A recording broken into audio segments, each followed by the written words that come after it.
اعوذ باللہ من الشیطان الرجیم، بسم اللہ الرحمن الرحیم۔ آج ہمارا موضوع ہے اسلام کے ارکان۔ ہمارے پیارے پیغمبر حضرت محمد مصطفیٰ صلی اللہ علیہ وآلہ وسلم نے ارشاد فرمایا کہ اسلام کی بنیاد 5 ستونوں پر قائم کی گئی ہے۔ فرض کریں ہم ایک گھر بنائیں اور چاروں طرف اینٹ سے اینٹ ملا کر گھر بنائیں اور اس پر چھت بھی ڈال دیں، تو وہ گھر صرف اینٹوں کی دیواروں پر قائم ہو سکتا ہے؟ بالکل نہیں، کیونکہ بغیر ستون کے وہ گھر فوراً زمین بوس ہو جائے گا، یعنی کہ گر جائے گا۔ تو جس طرح ایک عمارت بغیر ستونوں کے قائم نہیں ہو سکتی، اسی طرح اسلام کی بنیاد بھی 5 ستونوں پر قائم کی گئی ہے۔ جب تک ہم ان ستونوں پر عمل نہیں کریں گے تو ہمارا ایمان مکمل نہیں ہو سکتا۔ ان ستونوں کو اسلام کے ارکان کہتے ہیں۔ اسلام کے ارکان آپ کو معلوم ہے کیا ہیں؟ اسلام کے ارکان ہیں کلمہ، نماز، زکوٰۃ، حج اور روزہ۔ اسلام کا کلمہ پڑھے بغیر کوئی بھی شخص مسلمان نہیں ہو سکتا۔ اللہ کا شکر ہے کہ اللہ تعالیٰ نے ہمیں ایک مسلمان گھرانے میں پیدا کیا۔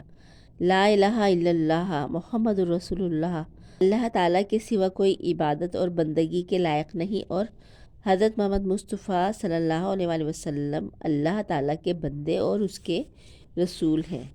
نماز قائم کرنا یعنی 5 وقت کی نماز کی پابندی کرنا۔ جب ہمارے پیارے پیغمبر حضرت محمد مصطفیٰ صلی اللہ علیہ وآلہ وسلم معراج کے سفر پر روانہ ہوئے، یعنی حضرت جبرائیل علیہ السلام جو اللہ تعالیٰ کے برگزیدہ فرشتے ہیں، ان کے ساتھ آسمانوں کی سیر پر روانہ ہوئے، اور سب سے پہلے آپ صلی اللہ علیہ وآلہ وسلم فلسطین میں موجود مسجد اقصی تشریف لے گئے۔ وہاں آپ صلی اللہ علیہ وآلہ وسلم نے 1 لاکھ سے زیادہ انبیاء کی امامت فرمائی، اسی لیے آپ کو امام الانبیاء بھی کہا جاتا ہے۔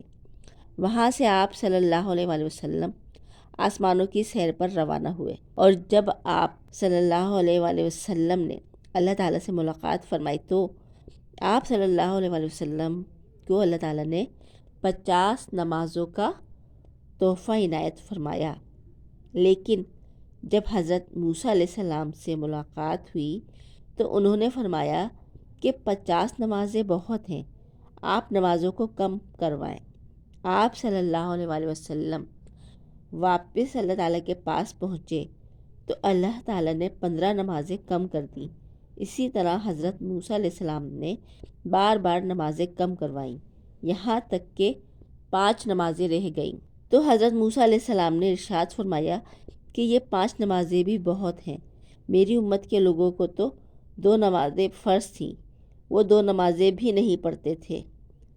لیکن حضرت محمد صلی اللہ علیہ وآلہ وسلم نے فرمایا کہ بس اب میں نمازیں کم نہیں کرواؤں گا، اب مجھے اور نمازیں کم کرواتے ہوئے حیا آ رہی ہے۔ تو اللہ تعالیٰ اس بات پر بہت خوش ہوئے اور حضرت جبرائیل علیہ السلام کے ذریعے کہلوایا کہ میں ان 5 نمازوں کا 50 نمازوں کے برابر ہی ثواب دوں گا۔ نمبر 3، زکوٰۃ ادا کرنا، یعنی اگر آپ کے پاس 1000 روپے ہیں تو آپ اس میں سے صرف 25 روپے زکوٰۃ کے نکالیں گے۔ تو آپ دیکھیں کہ زکوٰۃ نکالنا کتنا آسان ہے۔ زکوٰۃ نکالنے سے آپ کا مال بھی پاک ہوگا اور آپ ہر قسم کی بیماری سے، چوری ڈکیتی سے محفوظ رہو گے۔ چوتھے نمبر پر حج ادا کرنا۔ حج ان لوگوں پر فرض ہے جو کہ مالدار ہیں، یعنی غریبوں مسکینوں پر حج فرض نہیں ہے، اور حج اگر آپ پوری زندگی میں ایک بار بھی ادا کر لیں گے تو آپ کا فرض پورا ہو جائے گا۔ حج ایک ایسی عبادت ہے جس میں آپ اپنی جان اور مال دونوں کو استعمال میں لاتے ہیں، یعنی حج کے دوران مشقت اٹھاتے ہیں، لیکن حج کے دوران جو لوگ اللہ تعالیٰ کی خوشی کی خاطر تمام تکالیف خوشی خوشی اٹھاتے ہیں اور حج کے تمام ارکان خوش دلی سے ادا کرتے ہیں، تو اللہ تعالیٰ بھی ایسے لوگوں سے بہت خوش ہوتا ہے۔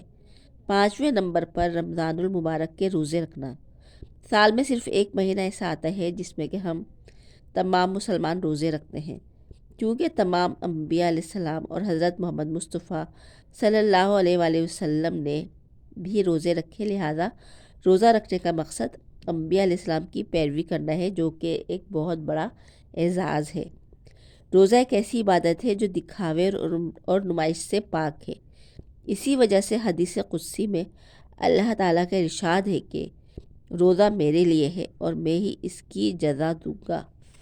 تو اس لیے ہمیں چاہیے کہ ہم خشوع و خضوع کے ساتھ رمضان کے روزے رکھیں اور اسلام کے تمام ارکان پر پابندی سے عمل کریں اور زیادہ سے زیادہ اللہ تعالیٰ کی خوشنودی حاصل کریں، بندوں کے حقوق ادا کریں اور سیدھے راستے پر چلیں۔ آج کے لیے اتنے ہی۔ اگر آپ کو میری باتیں پسند آئی ہیں تو آپ میرے چینل کو لائک، سبسکرائب اور شیئر ضرور کیجیے۔ اللہ حافظ، اللہ نگہبان۔